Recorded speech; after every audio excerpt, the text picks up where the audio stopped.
The final 24 hours of Barbara Graham's last words still haunt California. Hi everyone. She wore red silk pajamas and lipstick. She packed a book of poetry, her trial suit, and a wedding ring. Then, she waited for death. On the morning of June 2nd, 9:55, Barbara Graham, once branded Bloody Babs by a relentless press, rose quietly in her prison cell and began preparing for her final journey. There were no tears, no final outburst, only silence ritual and a strange sense of dignity. Convicted in one of the most scandalous trials California had ever seen, Barbara had become a symbol of justice to some and of injustice to others. But in her final 24 hours, stripped of headlines and courtroom drama, she was simply a woman counting down the moments. What really happened in those final hours? Let's walk through the last chapter of Barbara Graham's life and decide for ourselves if justice was truly served. Dear friends, Barbara Graham's final day began long before the sun came up. Inside a dim cell at the California Institution for Women, the soft glow of a single overhead light cast long shadows on the cold concrete. It was June 2nd, 1955. Barbara, only 31 years old, had already accepted what the courts and the headlines had decided she was to die in the gas chamber. But that morning she didn't fall apart. Instead, she packed. She carefully folded her red silk pajamas. She placed her favorite book of poetry beside her trial suit, the same tailored outfit she had worn when she faced the jury that sealed her fate. A wedding ring, a wristwatch. Small things, traces of the life she once had, or maybe the life she longed for. Then she waited for the guards. At precisely 5:45 a.m., they came. She was handcuffed and quietly escorted into a waiting vehicle. From the women's prison in Corona, it was a 10-hour drive to San Quentin. The car cut through the sun-baked valleys of California, mile after mile of open land. But Barbara never complained. She said almost nothing at all. Instead, she read poetry to herself. She seemed calm, almost resigned. When asked about her thoughts, she gave a simple answer you always hope. But if it is the will of God that I die, then I'll die. I'm at peace. It wasn't what the press had expected from the woman they had called Bloody Babs, a nickname born out of a sensationalized trial that painted her as cold, manipulative, and dangerous.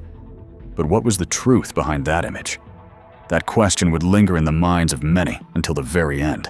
By 4 p.m., the car carrying Barbara Graham rolled through the massive gates of San Quentin. Reporters and photographers had already gathered. Her arrival was not a quiet one. 11 journalists had secured passes to witness the execution.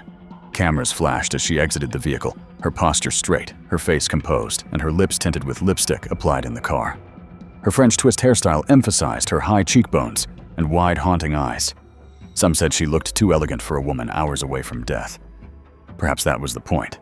Warden Harley Teets personally escorted her to a small cell in the basement of North Segregation, just steps from the gas chamber. The cell was plain cot toilet or radio, but every detail had been arranged. Even a tarp had been draped over the door to the chamber so she wouldn't have to see it yet. When the warden asked if she wanted a final meal, she declined. The only thing she'd consumed during her 10-hour ride was a milkshake. A nurse named Barbara Cates was assigned to her for the night. Warden Teets later told reporters that Barbara Graham was dead beat. But still, she managed to smile when he bummed a cigarette from her. The weight of the moment wasn't hers alone. Teets had 3 executions to oversee that day. As night fell, the quiet hours dragged on. The prison radio played classical music while Barbara sat with the nurse. She wrote letters to her attorney and to a few journalists thanking them for their efforts. Around 10 p.m., her lawyer Al Matthews arrived with grim news. The California Supreme Court had denied her final appeal. Governor Goodwin Knight also refused to intervene. "I find no basis for executive clemency," he said. Still, the process wasn't finished. In cases like these, last-minute pleas were common, and this case was anything but typical. Barbara remained awake through the night. At one point, she accepted a hot fudge sundae, but managed only a few bites. Then, just as the clock neared 10 a.m. on June 3rd, the time scheduled for her execution, a call came in. It was a temporary stay. The Supreme Court had agreed to review a final petition, arguing that illegal wiretaps had tainted her original trial. Al Matthews had invoked a new precedent, the People v. Cahan decision, where the court had recently thrown out a conviction due to unlawful evidence. But applying that ruling retroactively would prove difficult. For a brief moment, hope flickered. Barbara combed her hair, applied lipstick, and tried to steady herself. But when she reached for her earrings, her hands shook. The prison staff brought her a white mesh harness connected to a stethoscope, so a doctor could detect the moment of death without entering the gas chamber. Barbara also requested a mask. "I don't want to look at people," she said. She asked to keep her shoes on. "I look better with my shoes on." The warden allowed it. By 10:25 a.m., her hope was extinguished. The court had rejected the appeal, ruling that People v. Certes Cohan could not apply to her case. 2 minutes later, the governor made it official. The execution was back on. She prepared again, dressed, composed herself. Then, just as she was about to be escorted to the gas chamber, the phone rang again. Another stay. This time, Matthews had claimed that one of the state's key witnesses, a man named John True, had committed perjury. Barbara collapsed. "Why did they torture me?" she whispered.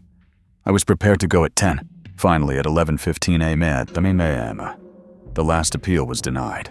15 minutes later, Barbara Graham emerged from her cell. She wore her mask. The white harness was hidden under her jacket. The warden gently touched her arm. "Goodbye, and God bless you," he said. Inside the gas chamber, she was helped into the steel chair. The guards tightened the thick straps across her chest arms and legs. One of them gave her a soft pat on the arm and told her to breathe deeply when the pellets dropped. When asked for last words, she responded with a quiet clarity. "Good people are always so sure they're right." The chamber door closed. At 11:34 a.m., the lever was pulled. The pellets dropped. Barbara Graham inhaled. Her breathing grew shallow. Her body jerked. Her head flung back, then forward. She gasped again and again. It was not quick. It was not clean. At 11:41 a.m., she finally went still. A minute later, the doctor pronounced her dead. To the warden, it was routine. But to journalist Gail Cook, who had followed her case closely, it was something more. "She died with great dignity," he said. That was her last and final death. Barbara Graham died at 11:42 a.m., surrounded not by loved ones, but by witnesses' guards and the cold hum of a state-sanctioned ritual. Her story didn't end with the dropping of cyanide pellets. It lingers in court records headlines, and the uneasy question of whether justice was truly served. Was Barbara a cold-hearted killer, or a woman swept up in lies, betrayal, and a system eager for a conviction? She never confessed. She never broke. And to the very end, she carried herself with the strange grace of someone who already knew how her story would be told. But here we ask what really happened. And what does it say about the justice we claim to believe in? If this story moved you, subscribe, and share it with someone who needs to hear it. This won't be the last life we revisit because the final 24 hours always leave questions behind.